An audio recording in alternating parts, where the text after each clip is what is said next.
Hello, I'm Vasko. I'm Josh Krause. I'm Skyler Hodgson. I'm Christian Panetta. I'm AJ Sabato. I'm Braeden Beck. And today we'll be presenting on Charles Beck and Nils Posse on how they contributed to calisthenics, also known as gymnastics today. So before we talk about Beck and Posse, we should talk about the background of fitness in the 1800s. In the 1800s, the knowledge of gymnastics and calisthenics were on the rise as there was a major change in lifestyle. People were shifting from post-Civil War era to living in the industrial era. The peak of the Industrial Revolution in regards to fitness was when machines were invented to replace labor-intensive jobs. The combination of the post-Civil War era and the job replacement from the Industrial Revolution led to a more sedentary lifestyle amongst the people. Because of this, PE teachers rose to the occasion and taught the importance of physical activity. Specifically, calisthenics was booming in popularity as the convenience of only using your body to get a workout in was highly praised. Charles Beck, who was born in Heidelberg, Germany, was born in 1798 and died in 1866. He was a Harvard professor and he was the first physical education teacher in the U.S. Charles Beck taught at Round Hill School in the year 1825, where he served as a physical education teacher in the form of gymnastics. He also established an outdoor gymnasium where he taught the first Turner exercises on apparatus in the United States. And Turners were basically just athletes that would perform exercises kind of like modern gymnastics, like on balance beams and track and field pole vaults. And he also translated Frederick John's treatise on gymnastics into English. So Nils Posse was born in 1862 in Stockholm, Sweden, and he died at 33 years of age in 1895. He, while in Stockholm, was in a military family. His dad was in the military, and he eventually also joined into the military. But while going into the military, he had the free education from that, and so he went to the Royal Gymnastics Central Institute, which was in Stockholm, and he used that during his time in the military to learn about gymnastics, and eventually fell in love with it, and then dropped out of the military when he graduated. And during that time, there was a couple of years where he just wanted to do skating. So in Sweden, it's actually a really big deal because a lot of their figure skating over the years was started off because of Nils. So that is pretty cool. And then in 1883, in Washington, D.C., Swedish gymnastics were introduced to the U.S., and that was partially because of him. And then he got a job in Boston in 1885, 2 years later, to introduce Swedish gymnastics there. And just another heads up, gymnastics were not necessarily what we think as the normal Western style gymnastics that we see today, where everything's just balance beams and everything else. It was pretty much just the movement, the intense physical movement, and using certain different styles. It wasn't necessarily just balance beams, all the stuff you see in the Olympics and in modern Western gymnastics. And after implementing the Swedish gymnastics system in Boston, a philanthropist by the name of Mary Hemingway realized that Swedish gymnastics could be revolutionary if implemented into a juvenile education system. So in order to see that kind of come to fruition, Hemingway provided funding for the Normal School of Gymnastics, where Nils Posse was the first teacher. And the graduation class from that school took their skills to a secondary educational schooling, where they spread concepts of Swedish gymnastics across the country. In 1890, Nils Posse created his own gym called the Posse Gymnasium, which kind of fulfilled a lifelong dream of his to have one of those himself. And he also coined the term kinesiology, based off of the Greek roots kinesis and logos, which together mean basically the body, movement of the body. So now I will be talking about the Battle of the Systems. This was a controversy raging in the late 1800s, specifically between 1885 and 1900.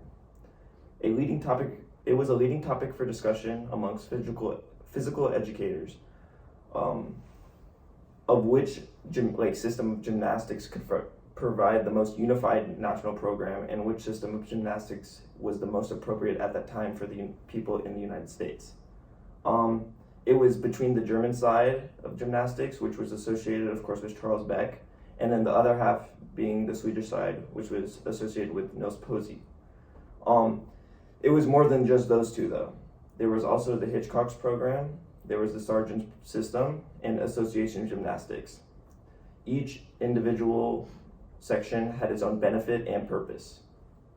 So to start off, I will go with the German gymnastics. The purpose for the German gymnastics was to develop individual abilities and healthy, strong youth for war or emergencies using apparatus.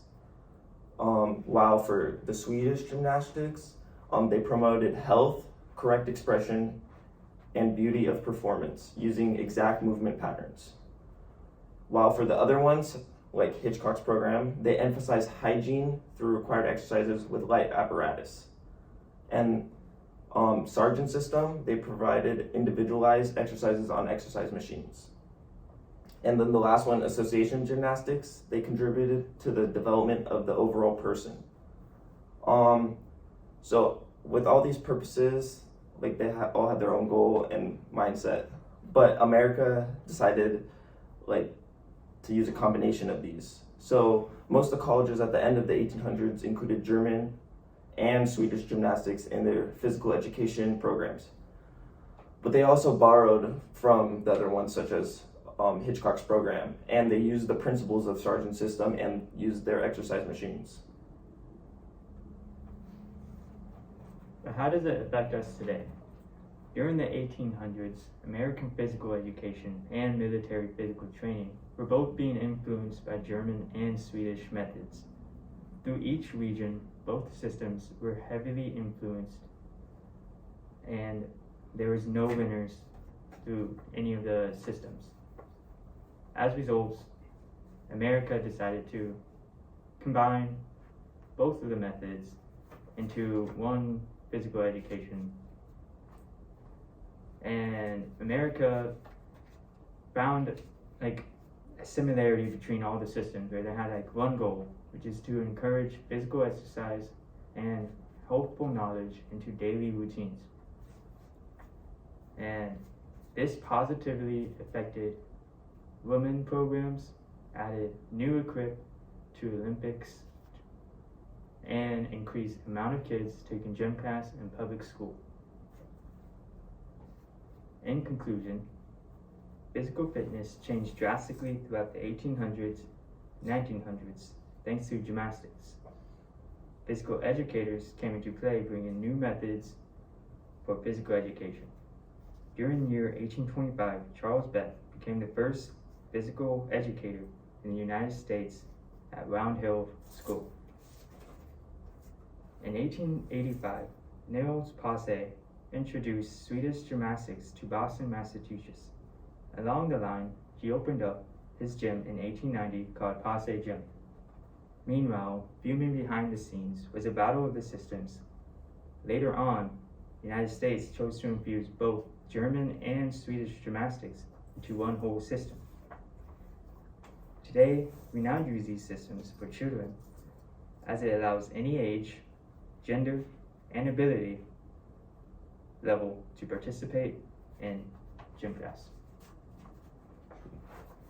Okay, so now for our skit, we will be showing both the German side and Swedish side of some exercises. Okay, so for this first exercise I will be showing you is a part of the German side.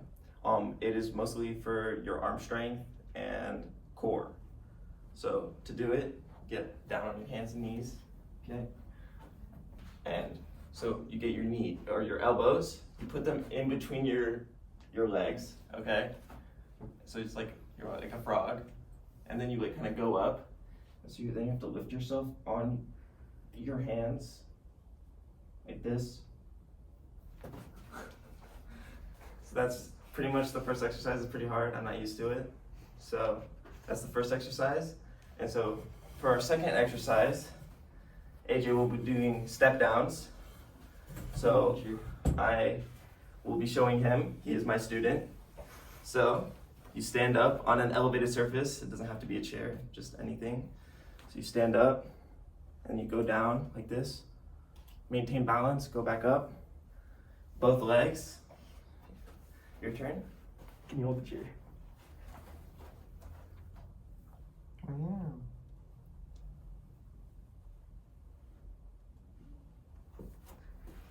Okay. And now for our third exercise, this is the more the arms. The one that we just did was more legs and core. So for this, it's dips. So it's like this. And then you go down, up, down, up. And now Christian will show you again. Get your arms 90 degrees. Yep. So that was the German exercises. They're more of like brute strength, military style. And now we will be doing the Swedish. Okay, so in the Swedish style of gymnastics, it was more focused on the beauty and the stretching of muscles and I guess the flexing of muscles as well. So it was quite interesting. So the first one we're going to be doing is more like it's more like a walk, and Josh is going to demonstrate for it. But it's you're like extending on the back of the back heel, kind of like that. So, and hands on the hips too. Put your chest into it. You're very proud about it, you know? Yes, Okay, yes. so there you go. Go ahead. Oh yeah. Oh, I hear that crack. That's the muscles working right there. Oh, nice. Come back. Yeah. No, do it again. Come back. Yeah. Come on. Yes. What a fine, distinguished gentleman. All right. Next, we're gonna skip the next one for you. We're gonna go into yours. Here, we're gonna need this chair. Hands on the hips again. We're all about hands on the hips here in the Swedish gymnastics. So, hands on the hips. You're very proud about it. You're gonna put your back foot up like this, and you're just gonna pretty much dip. You know? You got it? Dip. Okay. So, go ahead and try that. I want to see it. You can do 2 each leg. Why not? Dip. Yeah. You gotta say dip too. Yeah. Dip. There you go. Dip. That's 3. Next one. Dip. Fantastic. Dip. Nice. Okay. Cool. Now we're skipping you again, and you're gonna put your foot up on this one, and you're gonna keep it bent and scoot a little bit back. And you're gonna do basically the same thing. This one's just more elevated, and you're gonna just go straight down. As much as possible. There you go. That's good. Just do a couple of those. Nice. Sweet. There's a couple of them there. Oh, you forgot the hands on the hips though. Next, you're gonna be taking your hands on your hips again, and it's very similar to the other one. This time you're just dragging that back foot. Alright. So go ahead. You wanna just try that? Yeah. More into the lunge there. Yeah. Go ahead and come back. Sweet. Nice. And so those are the basic exercises that in the Swedish style of gymnastics that were done way back when. And eventually, we can see them in like tumbling or sort of different floor style gymnastics. So that's basically our presentation there. We're gonna come in real quick. We thank you all for watching, and hopefully you guys learned about gymnastics and calisthenics, and specifically Charles Beck and Nils Posse, since those are our people, and have a good day.